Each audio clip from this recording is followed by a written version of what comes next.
everyone. Welcome to another episode of Non-Traditional Headspace. Thank you for tuning in. Now, I'm sorry, man. The hair is not hairing. Like, I've spent almost 45 minutes trying to make my hair look decent because, it's like half an hour to maybe try to make these waves, and then the other half an hour trying to accommodate it so I don't look like a cheap version of a Latina Jesus. Because look at this hair, it's all flat and it's too long at this point. And yeah, believe it or not, I have not been to a hair salon since I arrived here, which is March 2023. We're talking about a year now, almost. Yeah, no cutting of the ends, no retouch of color or anything. And yeah, I just found out the other day that I'm growing gray hairs now. So, fuck me, I'm old. Just thank you for lending an ear for those minutes there. Now, I know that we are already in the love month, which means a lot for many of you. For me, it doesn't mean that much. Some people have a specific attachment to the day of Valentine's Day because maybe it reminds them of a situation or an event that happened particularly in that day, because a lot of people choose that day for particular reasons to do certain things. We're going to discuss that in a bit. And speaking of attachments, that is going to be our main topic today.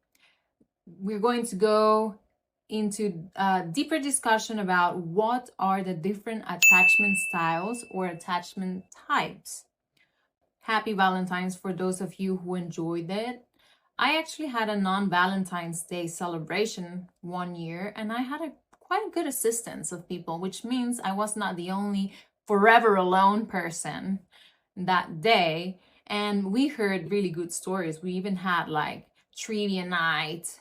We did a piñata and the whole thing. It was fun. It was fun and games back then. I was younger, of course. I didn't have the gray hairs that I'm talking about today.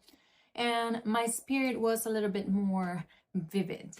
But anyway, for those of you who might be having forever alone Valentine's, don't be ashamed of that. I'm sure that you're not the only one, and you'll probably not be the only person spending the Bridget Jones moment. So don't worry about it, man. You're going to find someone, or maybe not, but you'll be fine. You'll survive. Nobody ever dies from that. And then since I've been doing this certification of coaching, like I shared with you before, I also bumped into the attachment styles there too.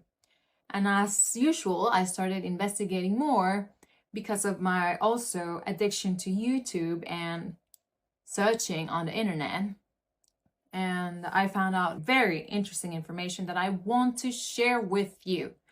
Of course, I'm not a specialist, but there's people there who have specialized in trying to learn more about these and have a background of how to share with us what the attachment styles are, how can we try to identify which type do we belong to, and how does that make us translate that to our adult life, which is important because a lot of us are in relationships and we don't understand our own behavior when we are in a relationship with someone, and that's why some of us end up in nasty breakups, or maybe not all of us, but some of you are in very long relationships that you have been hanging on to for the wrong reasons, but there's no actual explanation from your side as to why that happens. To start off, I'm going to be talking about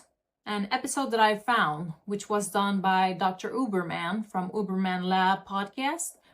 The episode's name is The Science of Love, Desire, and Attachment. And he actually published it last year for Valentine's Day, because I'm sure it all had to do with the whole Valentine's Day month and activities that we like to do for that special occasion. So he starts talking about romance. right? And how we can relate romance to love and desire. There's different types of love that he describes, and I agree with that. Now, getting directly to the attachment styles, because I want to be as brief as I can for this. He starts talking about a study that was made by a lady called Mary Ainsworth between the 1970s and 1980s. And here in this study that is related to all of the things that have to do with children and their attachment styles during a situation experiment, which is called the strange situation task. And it has to do a lot with these attachment theories that we're going to be covering today. This procedure by Mary Ainsworth in the 1970s, like I said, the idea was to observe the attachment security in children within the context of the caregiver relationships. Who are the caregivers? Where caregivers are usually your parents, right? Your mom, your dad. In this case, it was mothers and their children. And the infants that were put in this experiment were between the age of 9 and 18 months. Now, it's very important to mention that, because you would wonder, why would they do it with children who are so young? And that is because the development of the first forms of attachment in childhood that we're going to cover, which is something that I love that Dr. Huberman did here, is that he described from early age. And there is a difference between the type of attachments that you can have when you are at a very young age as a child, which is our attachment styles during childhood. And then we're going to see that these attachment styles can change over time. And this is where you find more attachments that have to do with your adult life. Okay. And again, the age is important, because during childhood, between those ages, when you are months old and you reach 2 years old, that is where you define the attachment styles in your childhood. Now, what is this experiment about? So now we're going to talk about these tests that was ran by this Dr. Mary Ainsworth, a psychologist.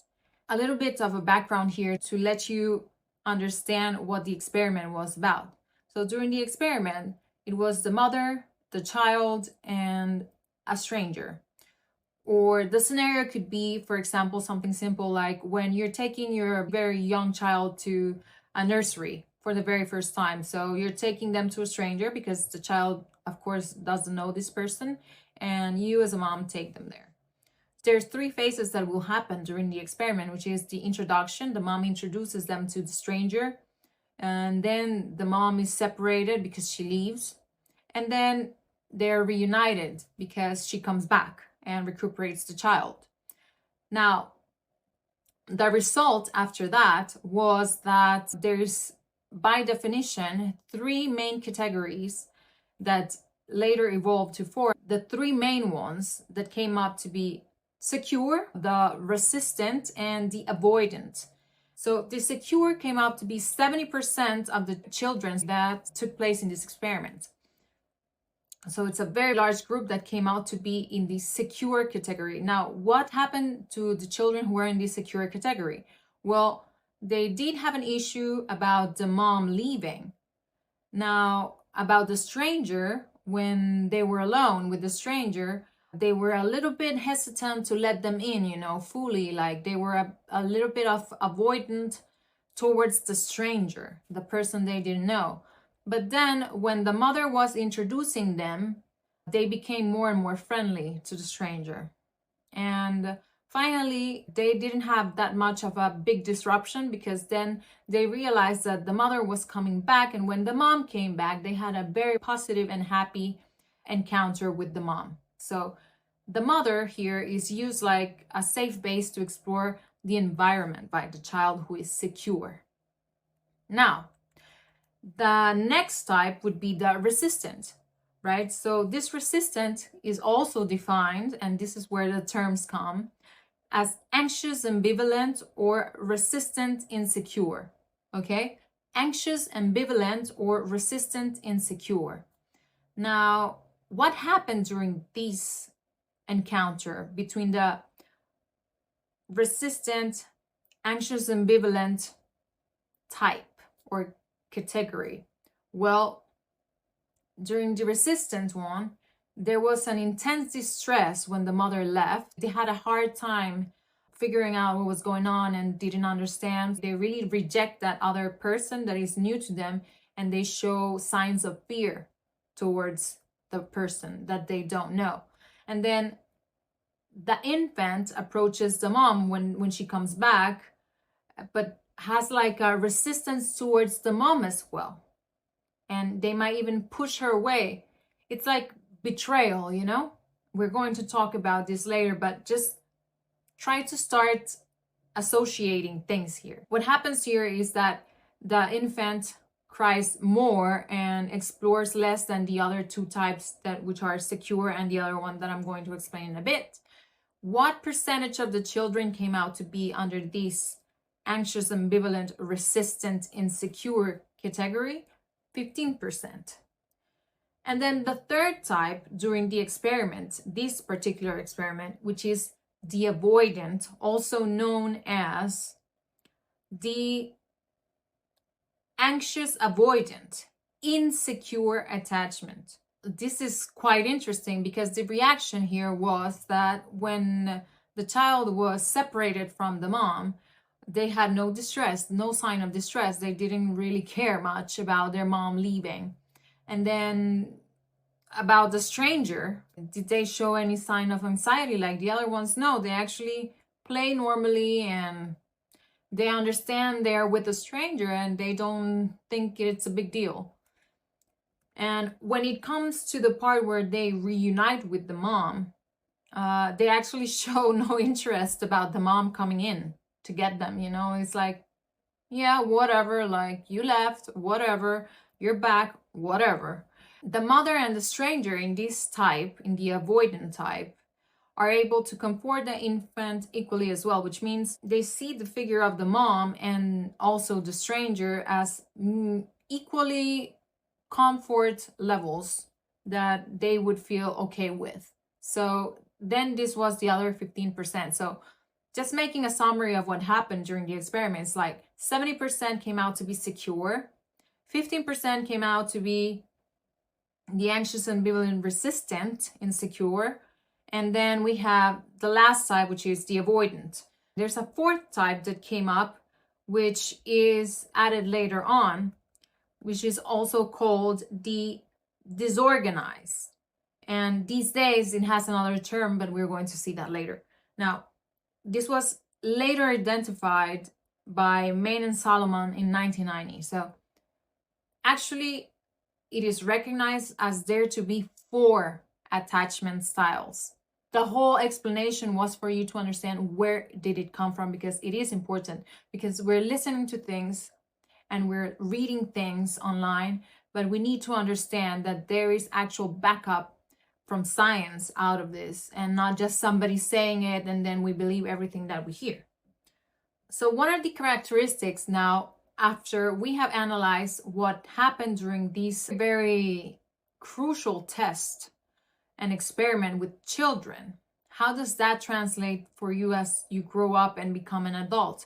Well, if you are from the secure type or secure attachment style, the characteristics that you can find in people who have a secure attachment style are they trust, they have stability, they have a very good balance between intimacy and independence. So they don't feel like they are codependent entirely on other people, especially with partners. You know, they can balance well the codependency between them. Now, the insecure types, which is any of the other 3, which is the resistant, the avoidant, and the disorganized. What characterizes this type of attachment styles? Well, fear of abandonment, for sure. We saw it. The children reacted that way too. Emotional distance, like they show no emotion sometimes. Inconsistent reactions to intimacy and conflict. So this has to do a lot how people behave when they are adults and they are living in relationships, then they have an explanation as to why they're behaving this way. If you have a very marked attachment style that is affecting your life as an adult, there is always an opportunity for it to be changed. If we want to explain it in a more scientific way, based on the Dr. Huberman explanation here, and this is through neuroplasticity. And the neuroplasticity, as we know, is that rewiring of nerve connections in the brain, basically. So you're able to like rewire or reset the connections that we have in your brain and create new forms of thinking. He mentions the book Attached, The New Science of Adult Attachment, and how it can help you find and keep love. After I was researching a little bit more, I found an episode, which is Mel Robbins with her Mel Robbins podcast. I like what she's doing. She's putting up a lot of information that is significant and can help people to understand better themselves. And she had a guest. Her name is Gibson. Now, I cannot have her in my podcast because I'm not at that level of influence. So I'm just going to quote what they were discussing about the 4 types of attachment. And she does a more holistic approach if we compare it to Dr. Huberman. And she actually has a book herself, which I'm going to mention in a bit. But again, through the study that we just went through with Dr. Huberman and the experiment there, we heard a few names of the categories of the 4 types. And yes, it continues to be 4 till now. So the easiest one is the securely attached, right? Because it's easy to understand that there's one, but then there's the other ones that are the insecure ones, which are 3 that make up the 4. And those 3 are separated into their own names. Now, the securely attached, for instance, and this is what Thais was explaining in the podcast with Mel, if their parents, let's say when the children are little, when the child is little, and they cry, their parents will be there, they will be there, they will try to figure out what's going on, and they will be very much in touch with the child to understand what's going on. So the child develops an attitude of being safe. And this attitude means that they feel safe to express their emotions, their needs. They feel like their needs are met. And they also learn how to rely on others. They're not afraid of expressing themselves with others. And this is important because then we see this in adults as well, right? When somebody has an easy time expressing how they feel, and they're not so closed up, and they feel like they can be just open in general. And they also believe that they're worthy of love because they have been reinforced through their childhood from their parents. Of course, in the end, happen to be able to communicate better. And communication in relationships, as we all know, is crucial. There are so many things that could be solved if we had better communication. Then she starts talking about the other 3. Now, the second one that she mentions is the anxious preoccupied or the anxious avoidant, right?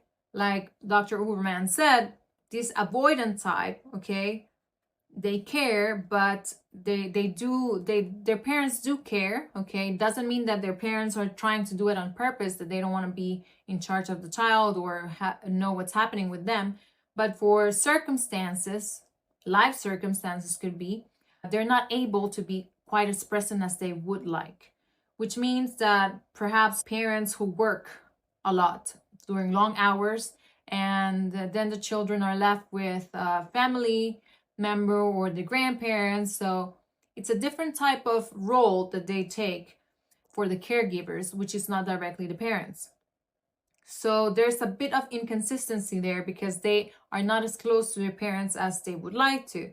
So that already creates a disconnection there between the child and the parent. So what this child understands at an early age is that they have a certain fear of abandonment. And this also, we see it as adults with this type of attachment, because these type of people are fearing, as soon as they feel like their partner is pulling away, they start getting anxious about it and stressed because they want to understand, why is this person trying to leave, although the person is just distancing themselves for normal reasons probably, and they start getting anxious. And this is where we see behaviors of people like over smothering their partner, and that eventually pushes them away because you're over texting someone or calling them all the time. And then the other person, if they have another different type of attachment, imagine what that creates in the other person. The reaction is like, no, leave me alone. So we're going to understand that better now. They have a sensitivity to rejection, the anxious avoidant. And like I said, the fear of abandonment and exclusion is latent in this type. Then we have that dismissive avoidant, which is the other one that we heard about before. They're more independent, and that is because the emotional availability is not there at all. And it could be caused by situations where the parents definitely are not as invested as they should be emotionally with the child. And some parents have this behavior because they didn't receive it themselves. So this is what they know about how to behave. And then the end result is that they are also recreating this type of behavior with their own children. But it causes this type of attachment, which is that dismissive avoidance. They grow up and they don't want to open up.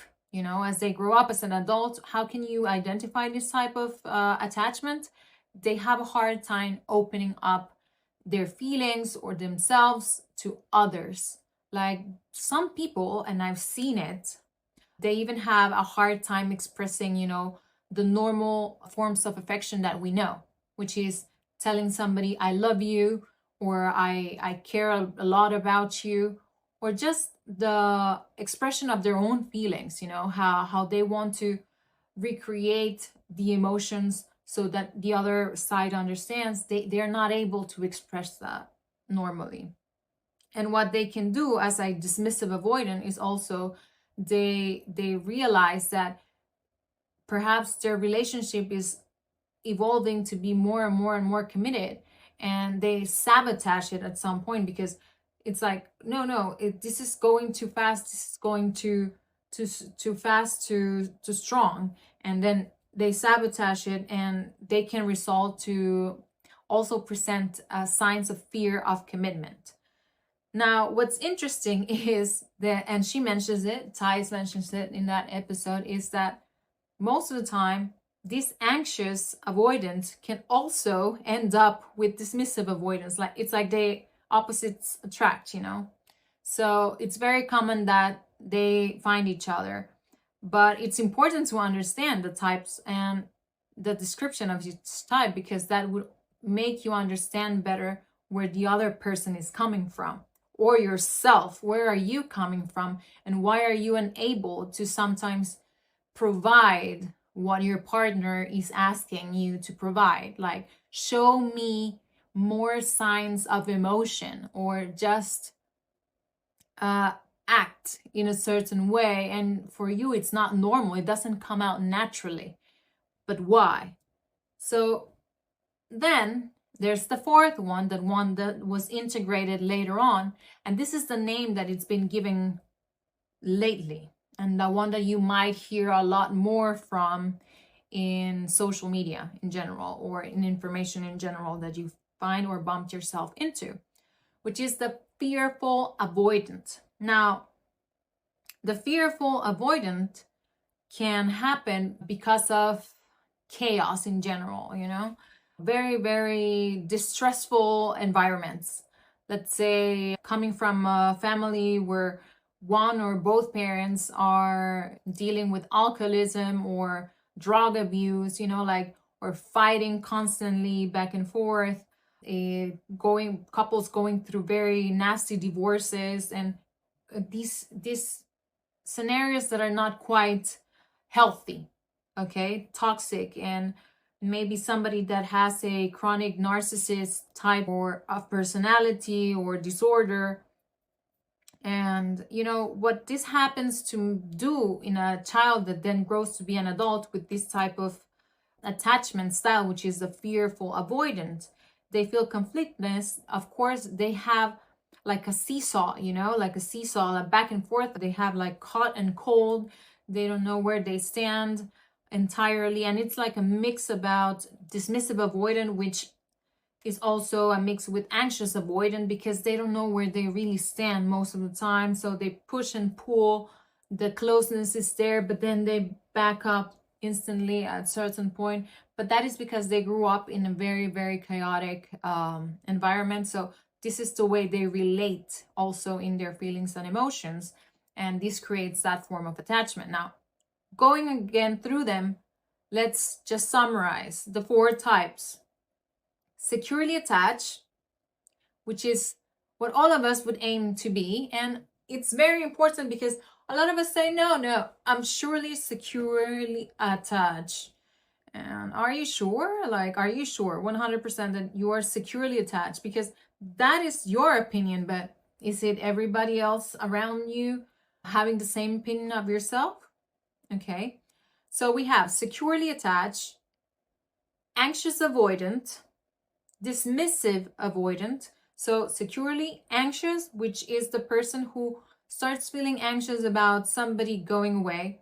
Dismissive, the word says it, right? A little bit dismissive, like they don't really care, more independent. And the fearful avoidant, which is like disorganized, like we saw in the experiment with Dr. Huberman. So like I said, Thais shares her book, which is Learning Love, that is recently coming up. And I would recommend it because there she's going to, of course, go deep into her studies about the 4 attachment types. Now, one of the things that they talked about with Mel in her episode was how can people start working on improving depending on their attachment styles or attachment types. And remember that I told you that Dr. Huberman also said and mentioned that it is possible at any given time to change. And that is due to neuroplasticity, which is the rewiring, right, of the mind. Now, Thais gives it another name, which is subconscious mind. And this is also a term that I have been encountering a lot during my readings and my study of this coaching certification and everything, because the subconscious and conscious mind have a lot to do on how we behave, okay? It dictates a lot about what we do and why we don't do things. And she describes it with the analogy of the iceberg, which I love because it's very easy, you know? You have the tip of the iceberg here, which would be the conscious, things that we know and understand from what we see normally. And then everything down below is the subconscious mind, which is a lot of the things that we don't really understand what they're happening. But if we go and we search a little bit under that tip of the iceberg, we will find out why the subconscious mind can be modified and can be subjected to change. Now, it is important also to understand that that conscious mind applies only for the 3 to 5% of what our brain really does. And then the rest of the activities that we do are based on all of the subconscious information that we have grown inside of us. And that is why we behave the way we behave most of the time, because of our subconscious mind, not our conscious one. Now, well, this is important because these patterns that we see, you know, we learn because we have seen them mostly because of the family nucleus that she explained, Dr. Huberman explained as well. It has to do a lot about the environment of how you were raised since you were a child. And then they talk about something that I recently saw with my coach as well, which is core wounds and core needs. And with my coach, I did this exercise and I had no idea that I was doing something similar. until then I clicked and I said, okay, well, it's just the same thing. You're talking about the same thing, which is core beliefs.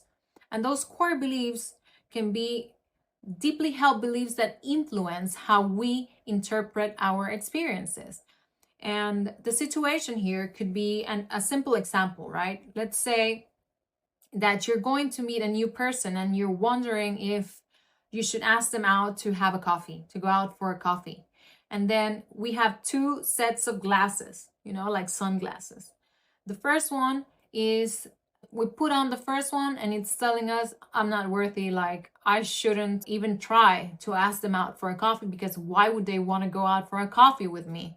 And the behavior that we have after this, or the consequence, is we don't end up asking the other person to join us for a coffee. And then the second pair of glasses is the one telling you, I am worthy. Okay, I do feel like I want to make the effort to ask this person to come and have a coffee with me, because the thought is, what if we actually have fun while we're having this coffee? And then the end behavior is, you do ask the person to come and have the coffee. Whether the answer is going to be yes or no, we don't know yet, but this is two ways. So most of us, we already have a preconceived answer to things that we don't even try sometimes. This is the message here, because these are core beliefs. And there's evidence that we can recall to contrary these thoughts most of the time. But we have to think a little bit more and analyze, why are we having those negative thoughts or core beliefs or core wounds, things that trigger us to be untrustworthy of ourselves in most cases. So here is where she talks about auto-suggestion, which is how we rewire, like it was said in Dr. Huberman's podcast. Like, how can we auto-suggest ourselves out of those thoughts and replace them with our good intentions of this subconscious mind? So we have to do this by first meeting our own needs. We have to understand ourselves first. Okay, this is the answer here. We have to try to understand ourselves first. What do we feel we need to do in order to change what we know is wrong? But at the same time, it's very easy to say, but as many things, easier said than done, right? And it happens to me all the time as well, because I have to admit that I try to every day replace these thoughts, negative thoughts, or things that I have identified that come from my subconscious mind, that I'm doing wrong, or I'm just doing it the wrong way because I'm trying to just stick to the subconscious thoughts that I've had for so long. And I'm sure it's a struggle because they have been there for so long that it's so difficult, to let go, and replace them with new ones. So this might happen to you. Now, see, she gives tips here on how to do it, because she says that our brains have windows in which are creating alpha waves, which are the waves that will allow you to rewire those neural cells. And this is when we are mostly relaxed. And when are we relaxed? After meditation. She gives an example. Another one would be first thing after you wake up. So then Mel interrupts her and tells her something very, very true that I agree with, which is, most of us, what we're doing is we wake up and first thing we do, we start scrolling through our phones. So that is already a distraction, and you are no longer focusing on trying to reach your subconscious mind to replace it for a better rewiring or audio suggestion. So that's wrong. And she also mentioned something that caught my attention, is after watching TV. Now, I'm not a lot into watching TV. I have a TV. I have never put it on in since I've been here. So I don't care about TV. Like, most of the activities, I do it on my phone or my laptop. So maybe not TV, but after watching something that distracts you enough, like like watching TV. Let's say you watch a very long YouTube video, or you watch a very long episode in Netflix, I don't know, something like that. So those are the moments where these alpha waves are latent, and you can hang on to them to use those moments to work on the auto suggestion. Now, one of the things that she talks about on how to identify which are the core wounds that you might have depending on your attachment style is because the wounds that you might have is, if it's defined very, very simply, is abandonment with the anxious one, right? You become anxious because you fear to be abandoned. Then the fearful one, the fearful type, or the fear avoidant, is going to be having very evident wounds like betrayal. They're very, very afraid of being betrayed, or if they have been betrayed, they're very vindictive or resentful.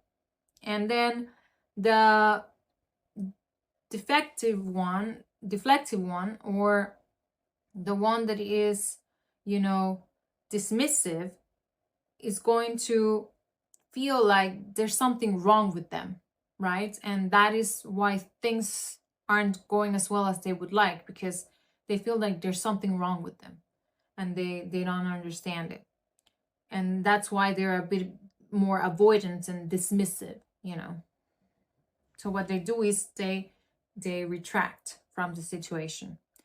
And one of the other things that they suggest and they talk about is, how can we replace things in our mind to make them easier to access for us? And with this exercise that I also did with my coach, which is evidence, like I told you, that will show you the opposite of what you're thinking negatively and replace it for something that that you have evidence to back up that is not true. For example, emotion.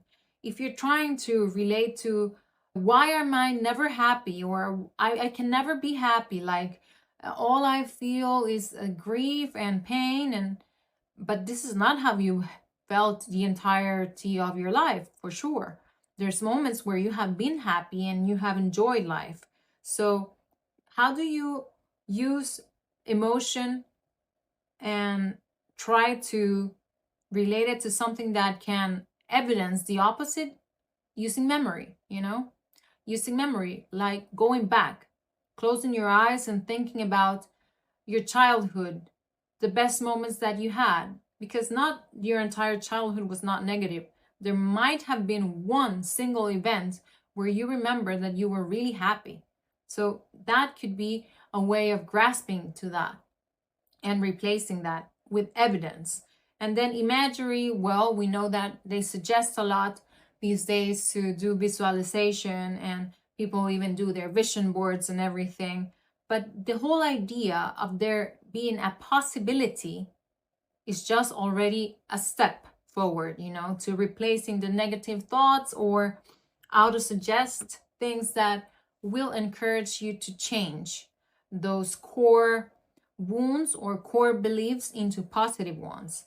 And this is where I'm working with right now with my coach, which is, they ask you to do exercise like list 5 things about yourself that you love, and you cannot even find 2. So, well, maybe I don't have one right now that I can express, and this is blocking me for advancing, but you can talk about possibilities. Or maybe somebody that you have seen that reminds you or brings you that relation, about, well, that person was in a very similar situation like mine right now, and they were able to move forward.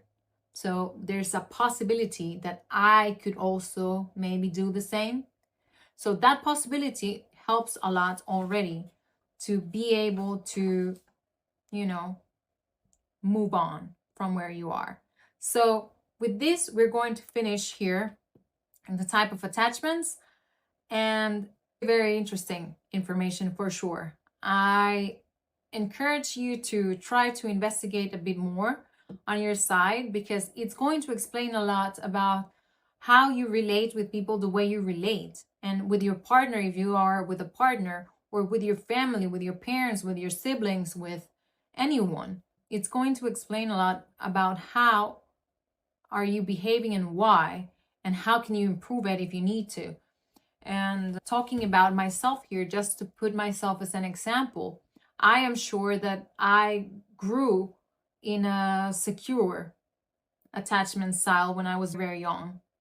But then, due to life circumstances, where my parents weren't always available and we ended up being more with our grandmother most evenings because my parents both work, then at some point I became more in between anxious and dismissive, which is I was very much independent compared to my other siblings as well in some ways. But then some events happened during my adulthood as I was growing up, and I can tell you that I have identified that I have a lot of traits that also relate to the fearful avoidant type, which is that push and pull, and also very much with the dismissive one, because I am afraid of commitment in so many ways.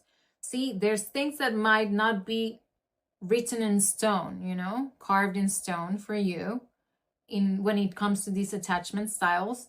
And for these, and we're going to be posting this in the social media because our time is up for the episode, but I did find somebody else that has very, very interesting content. Her name is Heidi Prieb. She's another psychologist based from Toronto.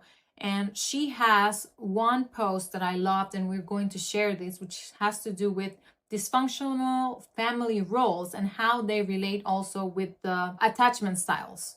I hope that you had a good time listening to this episode, and you can follow us in all of the social media platforms and Apple Podcasts, Spotify, Instagram, TikTok, and YouTube, of course. Make sure you subscribe and like. Thank you for your time, and I'll see you on the next episode. Have a great one. Bye.